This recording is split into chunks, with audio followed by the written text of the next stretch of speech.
Good morning, students. I hope all of you are fine. Today we'll do past tense. Past tense. Past tense refers to a verb tense that expresses actions or start or staged in past. कोई ऐसा action जो past में हो चुका है, जो already काम हो चुका है, वो डिनोट करता है past tense. It is a verb form that show action that has already taken place. Action is not going to take place now, but action has already taken place. This denotes past tense. Now let us do first simple past tense. The simple past tense describes action and it states that began and ended at a specific time in the past. जब भी हम past indefinite और simple past की बात करते हैं, इसका मतलब होता है कि कोई भी काम पहले हो चुका है, मतलब पहले स्टार्ट हुआ था और पहले ही ख़त्म हो चुका है. That is the work has started already and has also ended already.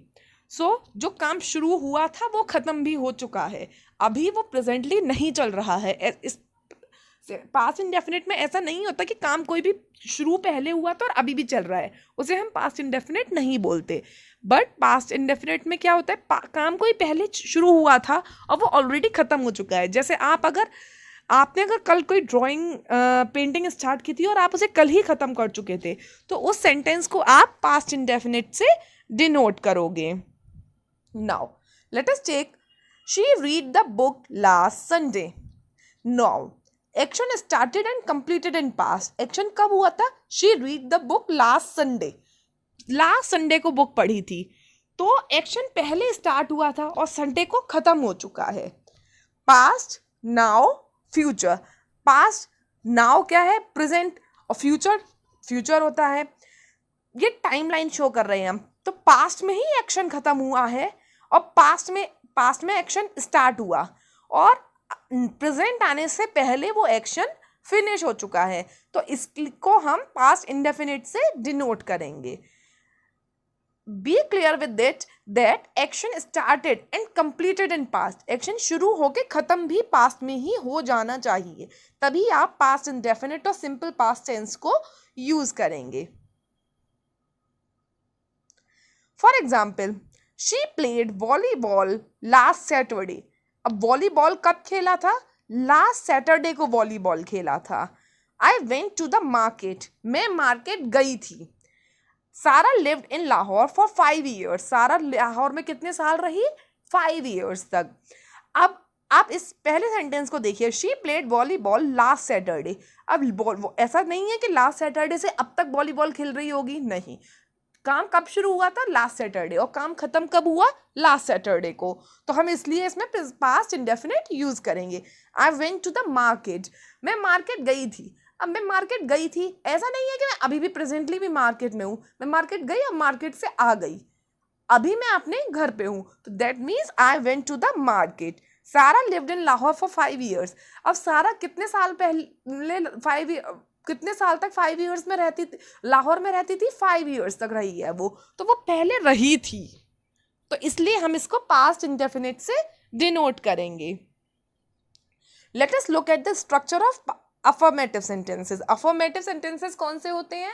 Jin sentences में सिंपल सेंटेंस होते हैं, जिसमें ना तो नेगेटिव होता है ना इंटेरोगेटिव होता है. These are generally statements. सबसे पहले हम सब्जेक्ट लगाते हैं, वर्ब की सेकंड फॉर्म इसमें यूज करते हैं हम, और देन ऑब्जेक्ट. अब जैसे आई क्या हो गया? सब्जेक्ट. अब मैंने चाय ली. अब टेक होती है लेने के लिए, तो टेक की सेकंड फॉर्म क्या होगी? Took. I took. Object, what is the object? Tea. I took tea. So subject, verb second form and then object. Let us look at some more examples. It stopped raining. Now, it is not raining right now. It has already stopped raining. So, it stopped raining. You can see it is subject, stopped it verb, second form, and raining means object. They invited their friends. Now, they subject, invited verb, second form, their friends, object. She walked to the school. She walked to school. She subject, Walked is verb second form. To school means object. They watched a film. Now they subject, watched verb second form, a film object. Juniors arranged a farewell party for the seniors. Juniors is subject, arrange verb second form, a farewell party for seniors is object. I wrote a letter. I is subject, wrote is verb second form, a letter is object. You solved a sum. You subject, solved verb second form, a sum is object. Now these are the examples. आप इन सब sentences में देख सकते हैं कोई काम पहले शुरू हुआ है, पास्ट में शुरू हुआ है और पास्ट में ही खत्म हो चुका है. ऐसा नहीं है कि वो अभी भी चल रहा है. जैसे लास्ट सेंटेंस देखिए, यू सॉल्व्ड अ सम, तो आपने कोई भी क्वेश्चन सॉल्व किया है. इसका मतलब ये नहीं है कि आप अभी भी कर रहे हो. Now past tense time expressions. Past tense time expressions are words or phrases and sentences that indicate when the action occurred. अब कुछ वर्ड्स ऐसे होते हैं जिनको हम पास्ट टेंस टाइम्स एक्सप्रेशंस कहते हैं, जिन सेंटेंसेस की वजह से, जिन वर्ड्स की वजह से आपको पता चलता है कि ये एक्शन पास्ट में हो चुका है. जैसे एग्जाम्पल्स हम लेते हैं इसके. यस्टरडे जो कल हुआ था, last night, last week, 10 minutes ago, 5 days ago, 3 weeks ago, 7 years ago, 4 months ago. So all of these are past time expressions. In words की वजह से और इन एक्सप्रेशंस की वजह से आपको पता चलता है, इन फ्रेजेस की वजह से आपको पता चलता है कि ये काम कितना पहले और कब हुआ है और ये पास्ट में हुआ है या नहीं हुआ है. Now example with time expressions. अब हम इन टाइम एक्सप्रेशन को यूज करके कुछ एग्जाम्पल्स देखते हैं.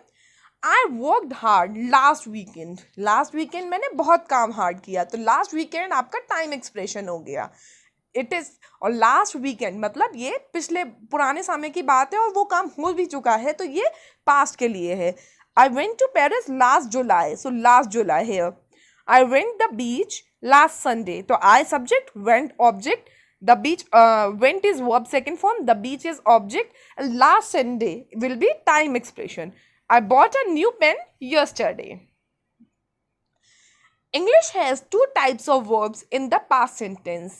अब past tense में 2 तरह की verbs आप यूज करते हैं. वर्ब किस तरह से यूज करते हैं? वर्ब की सेकंड फॉर्म यूज करते हैं आप पास्ट टेंस में, और पास्ट टेंस में जो वर्ब की सेकंड फॉर्म है उसको आप 2 तरीके से यूज करते हैं, आइदर रेगुलर वर्ब्स और irregular verbs. So do you know about regular and irregular verbs in past tense? Okay, let us look at regular and irregular words. Most verbs are regular verbs. बहुत सारी verbs, ज़्यादातर verbs जो होती हैं वो regular verbs होती हैं. Regular verbs are those whose past tenses and past participles are formed by adding a d or an ed to the end of the verb.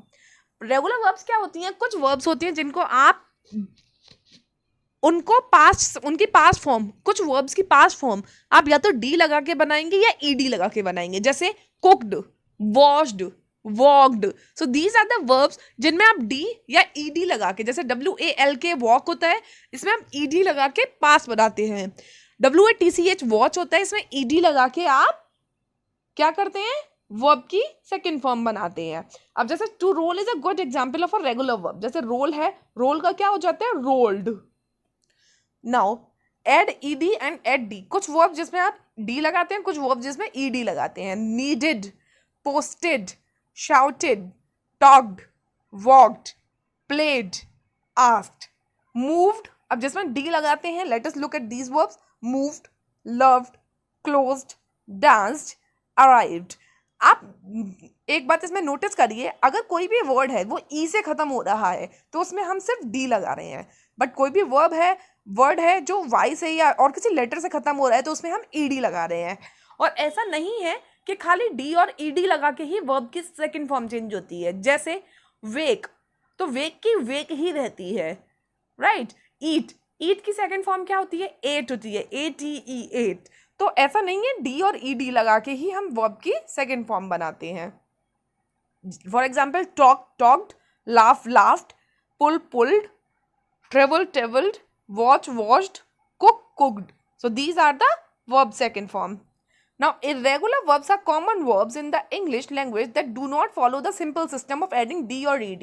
अब कुछ verbs ऐसी हैं, जैसे अभी हमने देखा rolled, cooked, इन सारी verbs में आप डी और ईडी लगा के ही वर्ब की सेकंड फॉर्म बना रहे हैं, बट कुछ वर्ब्स ऐसी होती हैं जिनमें आप डी और ईडी के बिना ही सेकंड फॉर्म बनाते हैं. That means the spellings can be little tricky. अब कुछ वर्ब ऐसी हैं, अब उनकी स्पेलिंग्स कुछ ट्रिकी होती हैं.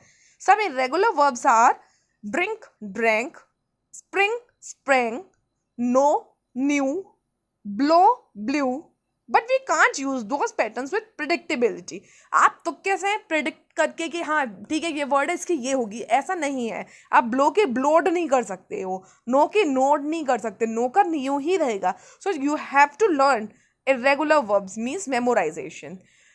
आपको इरेगुलर वर्ब की आप नेट पे सर्च कर सकते हैं, आपकी बुक्स में भी दिया होगा वर्ब की सेकंड फॉर्म, और तो ये आपको कुछ वर्ब्स की सेकंड फॉर्म लर्न करनी पड़ेंगी. और जब आप बहुत ज़्यादा पढ़ते हैं तो ये इनको लर्न करने की ज़रूरत नहीं होती, कि आपके हैबिट में नेचुरली आ जाती हैं. इरेगुलर वर्ब्स हैं कुछ, जैसे गो का went, do did, say said, see saw. You do not add ED if the verb is in past. अब पास्ट में कोई वर्ब है तो उसमें ईडी नहीं लगाओगे, जैसे eat ate, drive drove, make made, drink drank. अब आप देखिए हर वर्ड अलग अलग तरीके से, किसी में स्पेलिंग चेंज हो रही है, किसी में के को डी कर दिया, किसी में आई को ए कर दिया. तो you have to memorise these verbs. Look at these verbs. Danced, आपको पता नहीं ये रेगुलर है या इरेगुलर है. Danced, played, came, bought, read, cut, wrote, went, lied. First one, let us look at first one. Danced, it is regular क्योंकि इसमें ईडी लगाया है. प्लेड रेगुलर बिकॉज हमने ईडी लगाया है. केम इरेगुलर क्योंकि कम होती है फर्स्ट फॉर्म और केम हो गया. बॉट, बाई का बॉट हुआ है तो ये इरेगुलर है. रीड, रीड का रीड ही रहता है, कभी भी रीड का, और हम सर पढ़ते बस रेड हैं तो ये इरेगुलर हो गया. कट का कट ही रहता है, इरेगुलर. राइट का रोट, इरेगुलर. गो का went, irregular. Like, liked, regular verb. Now let us look at the structure for negative sentences. अब जैसे subject plus did not. अब did अगर आप यूज कर रहे हैं did not के साथ नेगेटिव सेंटेंस है तो आप did not यूज करेंगे, तो उस केस में आप वर्ब की फर्स्ट फॉर्म को यूज करेंगे. प्लस ऑब्जेक्ट, जैसे आयशा डिड नॉट हेल्प मी. अब आप डिड नॉट यूज कर रहे हैं तो हेल्प नहीं यूज करेंगे, अब फर्स्ट फॉर्म यूज करेंगे. Ayesha did not help me. और अगर आपने ये लिखा Ayesha did not help to me, it will be a wrong sentence. Subject plus did not plus first form of verb plus object. Past में हम सिर्फ प्लस इंडेफिनिट में जो सिंपल पास्ट होता है उसमें ही हम ईडी फॉर्म और वर्ब की सेकंड फॉर्म को यूज करते हैं. Now, some of the examples of negative sentences. I did not want to learn English. You did not listen to music yesterday. We did not live in Karachi 2 years ago. The dog did not bark often. She did not buy a new dress this weekend for the party. Now, you can notice in all the sentences, structure of the sentences subject plus did not plus verb first form plus object. Here we have not used verb second form, we only use verb first form. But time expressions के साथ हम देख लेते हैं negative sentences with time expressions. I did not live in flat during my last summer holidays. अब आपने क्या किया, टाइम एक्सप्रेशन को लास्ट में ऐड कर दिया. I did not go to Karachi last July. So this is all for today. Now you have to revise past tense and we will continue with future tense in next video. Thank you and have a nice day.